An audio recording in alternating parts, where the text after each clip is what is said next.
Hello ladies and gentlemen, this is Mini Assassin, and today we will find out if I could beat Pokémon Yellow using only moves that get the same type attack bonus, also known as Stab.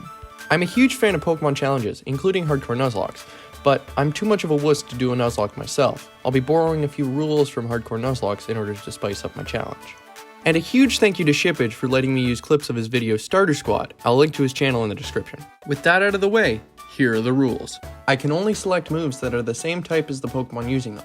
For example, Pikachu can only use Electric-type moves, since it's Electric-type. Dual-type Pokemon can use moves that match either of their types. No items in battle, except for Pokeballs. The battle style will be on set the entire time. I'll be using a modified species clause, so I can catch any Pokemon I want, but I can only use one of each evolutionary line. Finally, I will be using a level cap, which means my Pokemon cannot be a higher level than the next gym leader's ace. The first thing we do is wander into some tall grass, prompting Professor Oak to rescue us from a scary electric mouse.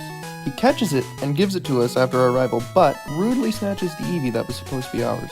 We nickname our Pikachu Andrew and roast his Eevee with 4 Thundershocks for being such a butt.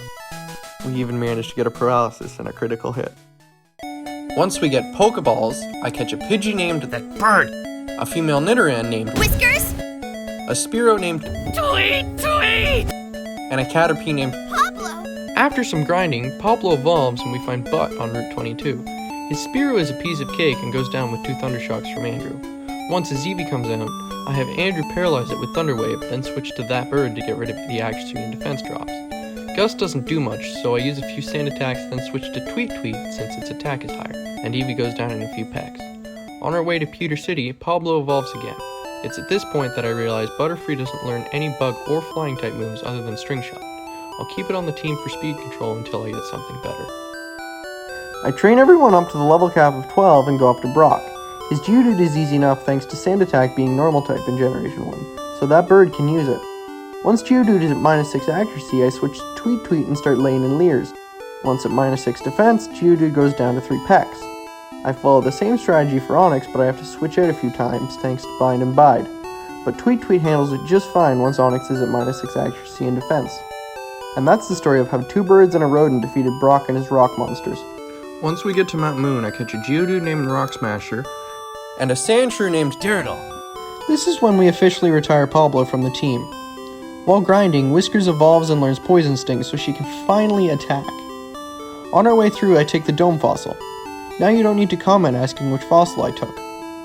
When we get to Cerulean, I pick up the Bulbasaur from the breeder and name it Veggie Burger. who will replace that bird. Rival time. Spearow goes down in 2 rock throws after missing one. I switch to Veggie Burger to deal with Sandshrew and 2 Vine Whips. I whiff a Leech Seed and a Vine Whip on the Rattata, then switch to Rock Smasher to knock it in 2 rock throws, but not before missing 3 and flinching. Rock Throw is terrible in Generation 1. I switch to Andrew and paralyze Eevee, then switch to Tweet after seeing how little damage Thundershock is doing. A couple Leers and Fury attacks do the job. On Route 24, I pick up the Charmander and name it The Lizard. I also catch a Bellsprout and name it Forest King. While grinding on the way to Bill's, Veggieburger and Tweet both evolve. And I remember that I got a Moonstone, so I use it on Whiskers to evolve her. We help Bill out with his predicament, then beat up a Team Rocket member to get the TM for Dig. For whatever reason, Whiskers can't learn Dig, so I teach it to Dirtle, then it's off to Misty. She's a sweep with Veggieburger. All I did was use Vine Whip over and over while she wasted time with X Defense and Harden. Staryu hit 2 weak tackles, but that's the only damage we took from the fight. Now that we're done the water gym, I want to bring the Lizard onto the team. I decide to retire Whiskers since Poison isn't that great of an attacking type, and Poison Sting is the only stab move she gets by level up. On our way to Vermilion City, the Lizard evolves, and after clearing out the SSN, we face Bud again. Spearow goes down to 2 Embers, one of which is a crit, and Rattata gets demolished by a critical hit Ember. I switch to Veggie Burger to deal with Sandshrew with a Vine Whip, and Eevee takes decent damage from a Vine Whip, but it was a crit, so I switch to Tweet to deal with it in 2 Fury attacks. While grinding, Dirtle evolves and we complete the buggiest gym puzzle ever made. In Generation 1, the second switch for the trash can puzzle always has a chance to be in the top left corner. It's agonizingly long, but we finally managed to find the second switch and unlock the doors. Then we one-shot Lieutenant Surge's Raichu with Dig as payback. I immediately grab the Squirtle from the lady in Vermilion and name it Bluey. In Rock Tunnel, I catch a Zubat named Once we get to Lavender Town, I beeline it for Celadon and buy a drink to give to the guards so we can access Saffron City. Then I pulverize the Dojo Master with 4 digs from Dirtle. He gives us a Hitmonchan that I name Tater Tot. In Celadon, I take the Eevee from the guy's desk and name it Gavin! Then buy a Firestone and evolve it into Flareon. We don't need 2 fire types, so it goes into the box. My plan for Erica involves having grass poison types on our team, so I retire Rock Smasher and give Forest King a chance to shine. There's a guy in the game corner acting all suspicious-like next to a poster, so I beat him up and find a switch behind it. Then I proceed to wipe out an entire evil organization with my childlike strength. Forest King evolves here too. Giovanni is easy. His Onix and Rhyhorn go down in a Vine Whip each. Persian gives us a little bit of trouble with Flinch, but we put him to sleep as Giovanni uses a guard spec for some reason. Then, since sleep is overpowered in Generation 1, we take our sweet time using acid to take it down. My plan for Erica is thrown out the window once I realize all their movesets have been changed in Yellow and none of them know Poison Powder. Oh well, that's what we have Tweet for. We use Fly 3 times, but Gloom hangs on with a Sliver, so we finish it off with a Peck after being hit by a weak acid. Since my plan didn't work out so well and we don't need 2 grass poison types, I decide to retire Forest King and welcome Bluey onto the team. While on our way back to Lavender Town, Bluey evolves twice and Veggieburger and the Lizard both evolve for the second time. I didn't do the Pokemon Tower fight with Butt until after we get the Sylph Scope, so it's a cakewalk. His Fearow, Shelter, and Vulpix all go down from Thunderbolt, and I switch to Bluey to take out Sandshrew with a Water Gun. Eevee hangs on from Bubble Beam, but the follow-up takes it out. While in the tower, we catch a Ghastly named Startling. Once we get to the top of the tower, we have to rescue Mr. Fuji from Jesse and James, who aren't even worth mentioning, and he gives us the Poke Flute so we can wake up Snorlax. Once we get to Fuchsia, we go straight for Koga. All of his Pokemon are bug types who go down easily thanks to Tweet's new Drill Peck. Venomoth is the only one who had to be hit twice. Next is our fight with Bud at the Sylph Company. I lead Veggieburger into his Sandslash and one-hit KO with a critical Razor Leaf. Bud sends out Ninetales next, so I hit a Toxic and a Leech Seed, which is a deadly combo in Generation 1 because Leech Seed damage gets doubled by Toxic.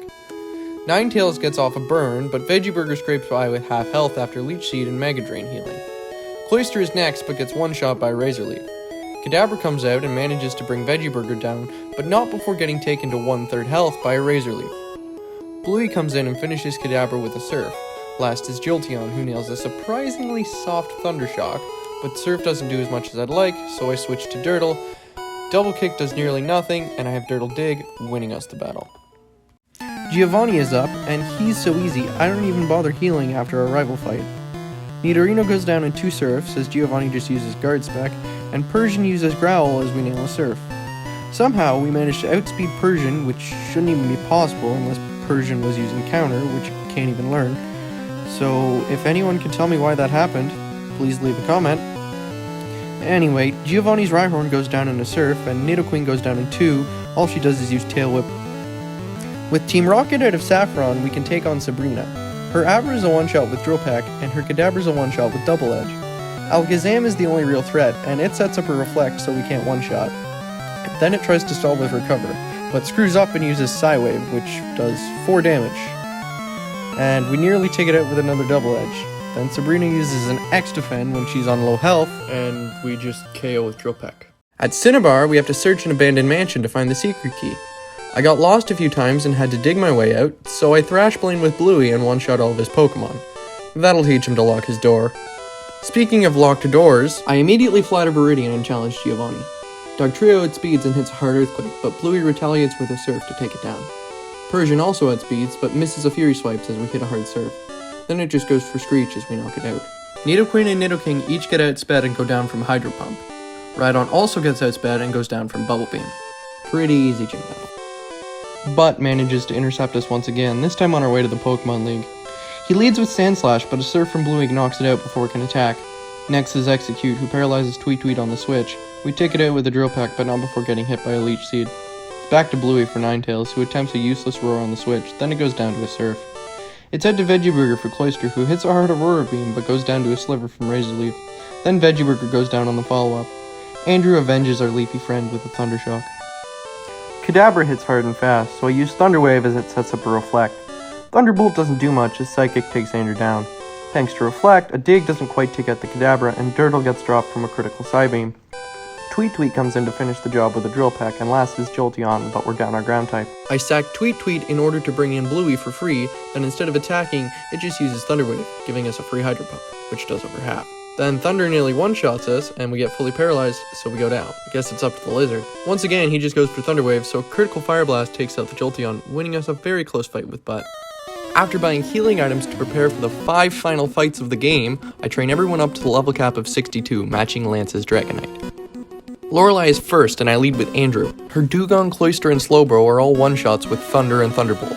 When Jinx comes out, I switch to the Lizard and take a critical Ice Punch, but it doesn't freeze, so I one-shot with Flamethrower. Lapras is last, and I use Fire Blast in an attempt to do moderate damage before going down, but it crits. Lorelei just illegally uses a Super Potion, and we finish with Flamethrower. Next is Bruno, and I lead with Bluey. His Onix is a one-shot with Surf, and I switch to Tweet Tweet for the Hitmons. Hitmonchan does nearly nothing with an Ice Punch thanks to its horrible special stat, and we take it out with a single Drill Peck. Hitmonlee follows suit, and Onix comes out. I switch to Veggie Burger as Bruno uses an X-Defend, and then we one-shot with Razor Leaf. Last is Bruno's Machamp, and Razor Leaf hits hard, but Machamp only uses Leer, so we take it down on the follow-up. Agatha is third, and I lead with Dirtle. Her first Gengar goes down in an Earthquake, but Golbat comes out, so I switch to Andrew. Agatha then switches to Haunter, and we whiff a Thunder, so it puts Andrew to sleep. I know if I switch to Dirtle, Agatha might send in Golbat again, so I just switch to Tweet Tweet and brute force my way through the rest of her team with Drill Peck and Double Edge. Tweet Tweet levels up to 63 here, but this is allowed since the level cap ends at the start of the Elite Four. Last for the Elite Four is Lance, who leads a Gyarados. I lead Andrew in one shot with a Thunderbolt. His Dragonair comes out, and I paralyze with Thunder Wave, and it instantly pays off as Dragonair gets fully paralyzed twice in a row as I switch to Tweet Tweet. Then I finish it off with a Double Edge. Lance's second Dragonair goes down similarly. When Aerodactyl comes out, I switch to Bluey, who takes a Hyper Beam surprisingly well thanks to its high defense. Then I one-shot with Surf as Aerodactyl has to recharge. Last is Lance's scariest and strongest Pokemon, Dragonite. I switch to Andrew on a Fire Blast, then paralyze it as it takes Andrew out with a Hyper Beam. I switch the Lizard and trap it with Fire Spin, but eventually miss and take a hard Blizzard. I don't learn from my mistake though, and go for Fire Spin again, and it misses again, so Dragonite KOs with a Thunder. I switch to Veggie Burger and use Leech Seed just to get some chip damage and healing, and Dragonite finally misses a Blizzard. Mega Drain does next to nothing, and Dragonite hits hard with a Fire Blast, but Leech Seed keeps us relatively healthy. Razor Leaf does more than Mega Drain, but still not very much as we get hit low with a Blizzard. Veggie Burger goes down after hitting another soft Razor Leaf, but Tweet Tweet comes out and finishes it with a Double Edge. Finally, it's time for the champion. None other than our rival, Butt. He leads with Sandslash, so I one-shot it with a Razor Leaf from Veggie Burger. Alakazam comes out and threatens to outspeed in one-shot, so I switch to Tweet Tweet. Alakazam uses a Recover at full health for some reason, so we just KO with Drill Peck. Next is Executor, who manages to hang on from a Drill Peck, but only hits a soft Barrage, so we KO it on the next turn. When Cloyster comes out, I switch to Andrew, who takes decent damage from Spike Cannon and retaliates with a Thunderbolt, but Cloyster hangs on with what must be 1 HP and hits an Aurora Beam, but Andrew doesn't care and takes it out on the next turn. Ninetales comes out, and I have Andrew paralyzed with a Thunder Wave, and Ninetales uses Fire Spin. Luckily, you can still switch out during Fire Spin in this game, so I switch to Bluey on a Confuse Ray. Ninetales goes for Quick Attack, but gets fully paralyzed as Bluey nails a hard Surf. Next turn, we outspeed and hit ourselves, so Butt heals with a full restore. So next turn I go for Hydro Pump, we take very little from a Quick Attack and connect for the one-shot. Last is Butt's Jolteon, so I switch Dirtle to Wallet. It misses a Pin Missile on the switch and just uses Quick Attack as we KO with Earthquake, winning us the battle and the run. Well, that was a pretty easy run. If anyone has any suggestions for interesting challenges, leave a comment down below. Once again, huge thank you to Shippidge for letting me use clips of his videos. This is Mini Assassin, signing off.